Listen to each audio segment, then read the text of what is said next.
Ukraine से हाजीपुर लौटे एक छात्र ने इस बात का खुलासा किया है, तस्वीरें शेयर की हैं। आप देखिए इस रिपोर्ट को।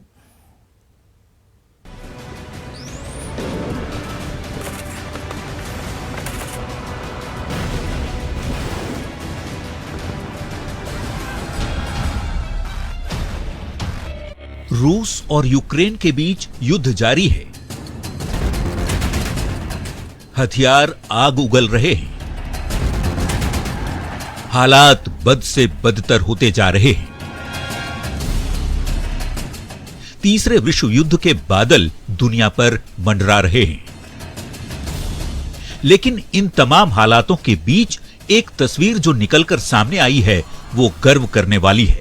ये तस्वीर कोई साधारण तस्वीर नहीं है, बल्कि भारत की ताकत है जिससे दुनिया वाकिफ हो रही है। इस तस्वीर में जो भारत का तिरंगा थामे छात्र दिखाई दे रहे हैं वो पाकिस्तानी छात्र हैं। जी, अपनी जान बचाने के लिए और सेफ पैसेज के लिए इन्होंने तिरंगे को ढाल बनाया और सेफ्टी बॉर्डर तक पहुंचने में कामयाब भी रहे। ये तस्वीरें खुद पाकिस्तानी छात्रों ने शेयर की हैं। ऐसे समझिए कि एश्योरिटी है सेफ्टी की। वहाँ पे अगर जो बच्चे बस कर रहे हैं वो बस के आगे पीछे सब जगह इंडियन फ्लैग ही लगा के निकल रहे हैं ताकि सेफ रहें। यहाँ तक कि जो पाकिस्तान के बच्चे हैं, अभी मैं यहाँ पे था तो मेरे फ्रेंड्स वहाँ से सेंड कर रहे थे मुझे फोटोज, उसमें पाकिस्तान के बच्चे भी इंडियन फ्लैग लगा के और वहाँ बस से निकले हैं ताकि सेफली बॉर्डर क्रॉस कर सके। मतलब साफ है कि भारत का तिरंगा मतलब सुरक्षा की गारंटी। फ्लैग लगाओ कोई भी व्हीकल पे और निकल लो, तुम्हें कोई दिक्कत नहीं होगी। विदेश में तिरंगे की ताकत क्या है ये इन तस्वीरों से पूरी तरह साफ है। वाकई ये तस्वीरें सीना चौड़ा कर देती हैं। बहुत है, मतलब कि हमारे यूनिवर्सिटी में भी 10-15 पाकिस्तान के लोग थे, पर अभी जो मेरे पास फोटोज आया था उसमें मतलब कि 20 लोग थे पाकिस्तान के जो एक साथ थे, एक बस में से जा रहे थे। उन्होंने फोटो डाला है खुद नेशनल फ्लैग के साथ कि हम इंडियन फ्लैग लेके निकले हैं और सेफली बॉर्डर क्रॉस कर गए हैं वो। ये भारत की ताकत ही है जिससे दुनिया वाकिफ हो रही है। इधर यूक्रेन से लोगों को वापस लाने के लिए ऑपरेशन गंगा की धार तेज है। गुरुवार को भी 4 विमानों से 798 भारतीय वापस लौटे हैं। न्यूज़ 18 के लिए हाजीपुर से प्रफुल्ल कुमार की रिपोर्ट।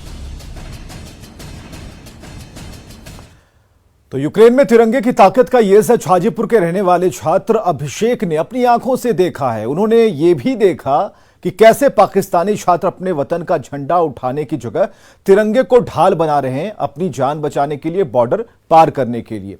यूक्रेन से लौटे अभिषेक इस वक्त हमारे साथ सीधे जुड़ चुके हैं। अभिषेक, बहुत बहुत स्वागत है न्यूज़ 18 बिहार झारखंड पर आपका। आप सकुशल लौटे, ऑपरेशन गंगा सफल हो रहा है, लेकिन हम जानना चाहेंगे कि आप अपनी माँ बाप के आंखों के तारे हैं, चांद हैं, लेकिन उस हरे झंडे के ऊपर चांद तारा जो है उसका क्या हाल आपने देखा, यह भी जरा बताइए हमारे दर्शकों को। नमस्ते सर, पहले तो मैं बहुत खुश था कि मैं घर आया। और सर, ये जो नेशनल फ्लैग का है, ये मेरे सारे फ्रेंड्स थे जो ट्रेवल कर रहे थे, और वाइल ट्रेवलिंग ये रास्ते का है कि जो पाकिस्तान के बच्चे थे उन्होंने ज्वाइन किया था और उनके हाथ में भी नेशनल फ्लैग था, और वो ये एश्योर कर रहे थे कि हाँ, नेशनल फ्लैग उनकी सेफ्टी के लिए, ये हमारा नेशनल फ्लैग उनकी सेफ्टी के लिए बहुत जरूरी है, और वो हमारे इंडियन फ्लैग के थ्रू बॉर्डर क्रॉस किए थे।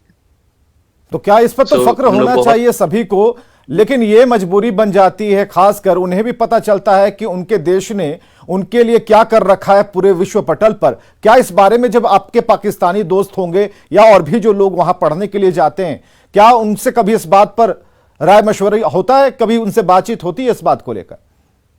सर, अभी तक तो नहीं हुई है, पर अब जब जाएंगे तो जरूर होगी, बिकॉज उन्होंने हेल्प किया है और उन्हें भी इंपॉर्टेंस पता चला है इंडिया का, तो अब जब जाएंगे तो जरूर होगी। बिल्कुल। जब उनके हाथों में तिरंगा था, क्या कह रहे थे वो? अगर उन्होंने अपना झंडा, हमारे देश का झंडा उन्होंने अपने हाथों में थाम रखा था, चलिए मजबूरी ही सही, बॉर्डर ही पार करना था, लेकिन क्या कह रहे थे? उसके बाद उनकी नजरों से आपने क्या देखा? जब आपने उन्हें देखा तो क्या झलक रहा था उनके चेहरे से? सबका यही कहना था कि उनके नजर में मतलब कि इंडिया के लिए बहुत रिस्पेक्ट था, और उन्हें लग रहा था कि हाँ, इंडियन लोग कहीं हो, अपने देश के साथ साथ उन्हें भी सुरक्षा दे सकते हैं।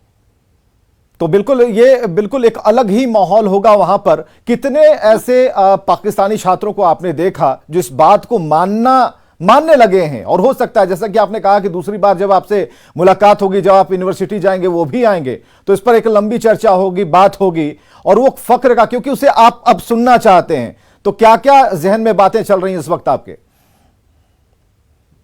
हम बस यही है कि जो पहले उनका हमारे इंडिया के लिए जो सोच था वो बदला होना चाहिए। हम ये एक्सपेक्ट करते हैं उनसे, उन्हें, और जो रिस्पेक्ट होता है एक दूसरे के लिए वो बढ़ना चाहिए। तो ये हमने अक्सर देखा है कि जब हमारे मूल के कोई भी, या फिर भारत हो पाकिस्तान हो, यहाँ के लड़के जब विदेश जाते हैं तो सब एक हो जाते हैं, एक जगह ही खाना खाते हैं और बढ़ते हैं, पढ़ते हैं। तो क्या ये चीजें वहां पर आपने कभी फेस की कि यहाँ ये भारत है, ये पाकिस्तान है, ये हमारे हैं, ये उनके हैं, इस तरह की चीजें वहां पर चलती हैं? नहीं सर, नहीं। वहाँ पे सारे फ्रेंड्स अलग अलग कंट्री से है, पाकिस्तान से भी है, इजिप्ट से है, इजराइल से है, हर कंट्री से है, और सब बहुत अच्छे फ्रेंड्स है। एक्चुअली जहाँ मैं रहता, अभी मैं लास्ट ईयर जहाँ मैं फ्लैट में रहता था, उसके नीचे भी पाकिस्तान के बंदे थे जिन्होंने रेस्टोरेंट ओपन कर रखा था, और हम उनके पास खाने जाते थे, बैठते थे, फ्रेंड्स थे हमारे। वहाँ पे ऐसा स्क्रीन नहीं था। हाथों में झंडा और गर्व से सीना चौड़ा और जुबान पर भारत माता की जय और वंदे मातरम। आपने सुना जब हमारे देश का झंडा जब उनके हाथों में था, तो क्या वंदे मातरम की या फिर भारत माता की जय के नारे भी लगा रहे होंगे, बुदबुदा ही रहे होंगे, लेकिन ये तो चल ही रहा होगा। भीड़ में तो सब लगा रहे थे, उनका तो पता नहीं उन्होंने लगाया या नहीं लगाया। चलिए, खुद को साबित करने के लिए बात होती है। बहुत बहुत शुक्रिया अभिषेक। अभिषेक यूक्रेन से लौटे हैं, सकुशल लौटे हैं, उन्होंने सारी बातें बताई कि हमारा झंडा देखिए किस तरीके से ढाल बनता है, और इस तिरंगे के नीचे जिन्होंने भी सफर किया वो सुरक्षित हैं। तो यह मानना होगा पूरे विश्व को, और भारत ने यह जताया भी है कि हम रिश्ते कैसे बनाते हैं। आगे बढ़ते हैं। बिहार विधानसभा में आज यूक्रेन का मुद्दा उठा। ध्यानाकर्षण के जरिए बिहार से बड़ी संख्या में एमबीबीएस की पढ़ाई करने वाले विदेश जाने वाले छात्रों का मामला जेडीयू विधायक संजीव कुमार ने उठाया, जिस पर मुख्यमंत्री और स्वास्थ्य मंत्री ने सदन को मेडिकल की पढ़ाई बेहतर बनाने का आश्वासन दिया। जबकि केंद्र सरकार भी विदेशों में पढ़ने वाले मेडिकल छात्रों के लिए बड़ा फैसला लेने की तैयारी में है।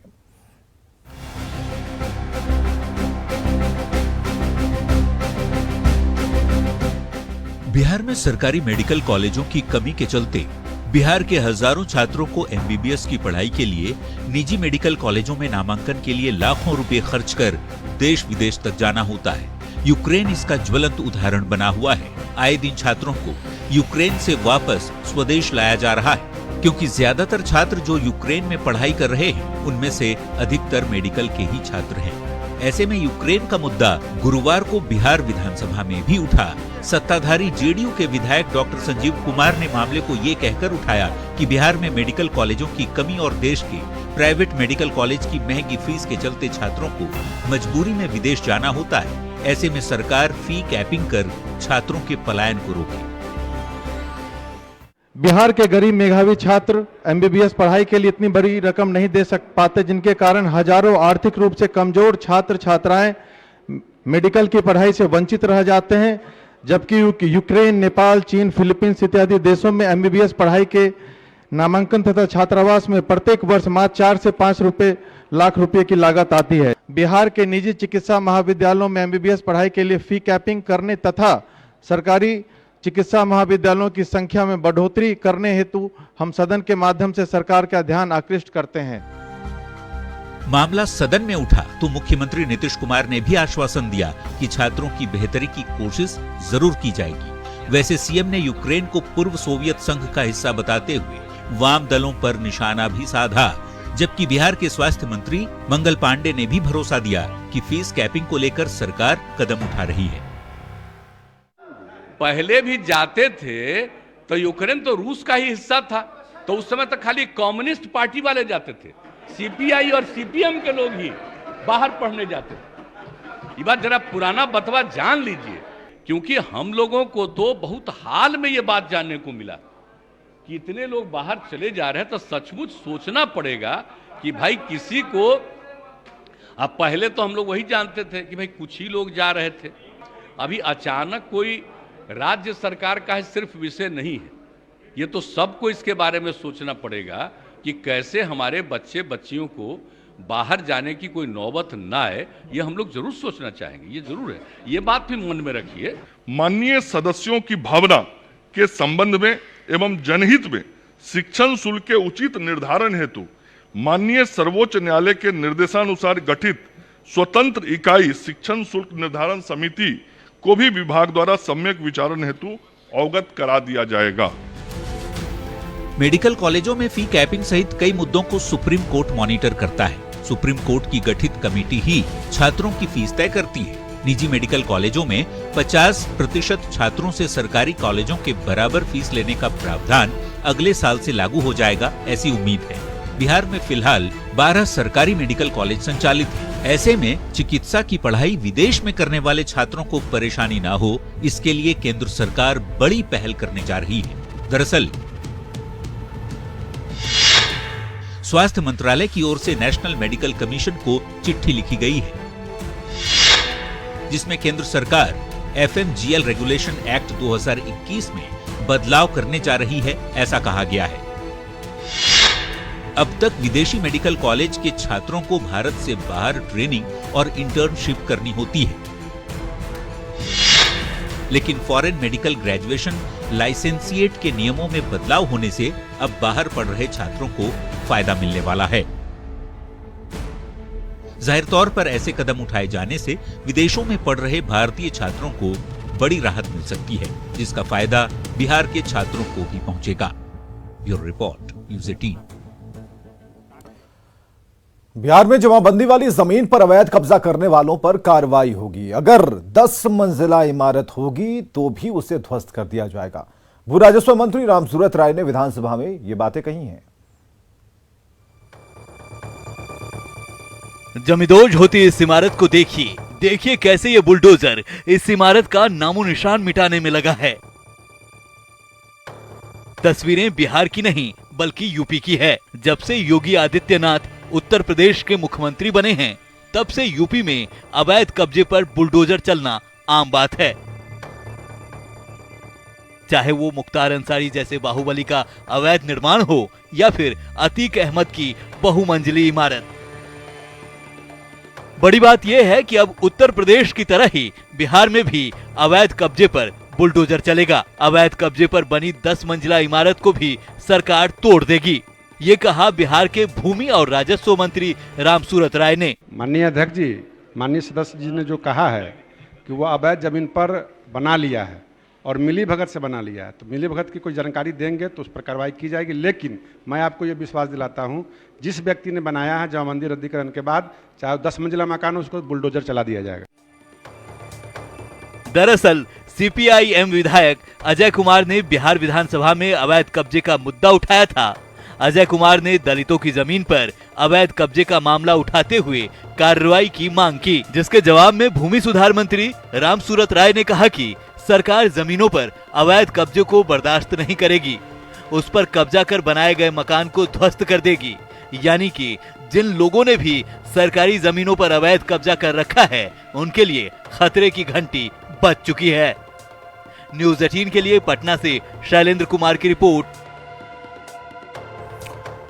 रिलायंस इंडस्ट्रीज ने फ्यूचर ग्रुप के रिटेल स्टोर्स पर नियंत्रण को लेकर उसकी रीब्रांडिंग शुरू कर दी है। रिलायंस के इस फैसले से फ्यूचर ग्रुप के स्टोर्स से जुड़े सभी लोग राहत की सांस ले रहे हैं।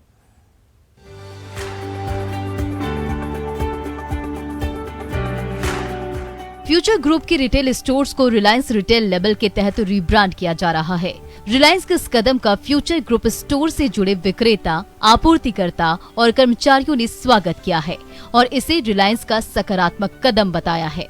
रिलायंस मतलब बहुत बड़ा नाम है इंडस्ट्री में, और जिस हिसाब से कंपनी प्रोग्रेस कर रही है, जिस स्पीड से कंपनी चल रही है और जिस हिसाब से स्टोर आ रहे हैं, ये सभी के लिए प्लस प्लस प्लस बेनिफिट रहेगा। रिलायंस का वर्टिकल है, नेम है, उसमें जो ऑफर्स होंगे वो पैन इंडिया के लेवल पे होंगे। अच्छे से अच्छे ऑफर्स जो होंगे वो प्रोवाइड किए जा सकेंगे। इससे क्या होगा, जो रूरल एरिया का जो क्राउड है, even for a customer, for a students, उनके लिए एक जॉब अपॉर्चुनिटी ओपन हो जाएगी, कस्टमर्स के लिए एक शॉपिंग हब ओपन हो जाएगा। फ्यूचर ग्रुप स्टोर से जुड़े सभी लोगों और कर्मचारियों ने रीब्रांडिंग से फ्यूचर ग्रुप स्टोर के कारोबार के पुनर्जीवित होने की उम्मीद जताई है। डेफिनेटली पैसा है रिलायंस के पास और द प्रोस्पेक्ट्स हैं, तो हमें एज अ वेंडर बहुत सारे अपॉर्चुनिटीज मिलेंगी और हम भी क्रिएट कर पाएंगे। रिलायंस के कदम से उन लोगों को भी फायदा पहुंचा है जिन्होंने अपनी जगह फ्यूचर ग्रुप के स्टोर के लिए लीज पर दी थी। रिलायंस वालों के हम थोड़े से संपर्क में आए किसी तरीके से, किसी माध्यम से, तो उन्होंने फिर हमारा ऑफर एक्सेप्ट कर लिया और इजी डे से हमने बिना किसी प्रॉब्लम के रिलायंस को दे दिया। अब रिलायंस में हमें कोई परेशानी नहीं है। फीलिंग बेटर, उनका स्टाफ भी खुश है, उनको बेचारों को नौकरियां जा रही थी, उनकी नौकरियां बच गई, हमें किराया अब टाइम से आता है। दरअसल फ्यूचर ग्रुप के रिटेल स्टोर्स पर रिलायंस इंडस्ट्री ने हाल ही में नियंत्रण लेना शुरू किया है। रिलायंस इंडस्ट्री के इस कदम से फ्यूचर ग्रुप से जुड़े लोगों ने राहत की सांस ली है। इसके अलावा मुकेश अंबानी की अगुवाई वाली रिलायंस इंडस्ट्रीज इन स्टोर्स के कर्मचारियों को जॉब भी ऑफर कर रही है। रिलायंस इंडस्ट्रीज के इस फैसले से फ्यूचर ग्रुप के रिटेल नेटवर्क के लगभग 30,000 कर्मचारियों की नौकरी सुनिश्चित होगी। Bureau report, news 18 network.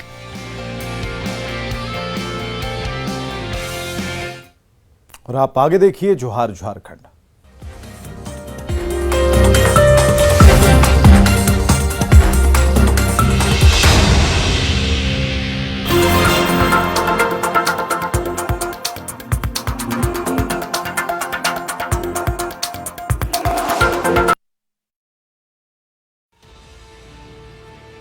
Ukraine में युद्ध से पैदा हुए हालातों के बीच सीवान का दिलशाद इमाम सकुशल अपने गांव बरहड़िया पहुंच गया है। केंद्र और राज्य सरकार की मदद से दिलशाद इमाम सकुशल सीवान पहुंचकर राहत महसूस कर रहे हैं। बेटे को सकुशल घर में देख परिजनों ने भी राहत की सांस ली है। यूक्रेन से दिल्ली और दिल्ली से पटना के रास्ते दिलशाद इमाम अपने घर पहुंचकर बेहद खुश हैं। परिजनों ने दिलशाद को मिठाई खिलाकर घर में उनका स्वागत किया। यूक्रेन में युद्ध के बीच दिलशाद ने वीडियो बनाकर मदद की गुहार लगाई थी। न्यूज़ 18 पर अपने वीडियो के जरिए आप बीती सुनाई थी। परिजनों को अपने बेटे की चिंता सताने लगी थी, लेकिन सरकार की मदद से दिलशाद अपने घर पहुंच गए हैं। केंद्र और राज्य सरकार का दिलशाद ने धन्यवाद दिया है।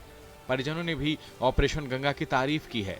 हरपुर गांव के दिलशाद इमाम युवान सिटी के एक मेडिकल कॉलेज में 3rd ईयर के स्टूडेंट्स हैं।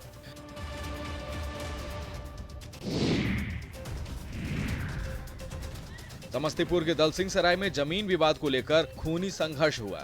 जमीन को लेकर मारपीट दरअसल 2 भाइयों के बीच हुई, जिसमें बड़े भाई मोहम्मद राजी और उसके परिवार के सदस्यों ने मिलकर अपने छोटे भाई की लाठी डंडे से जमकर धुनाई कर दी।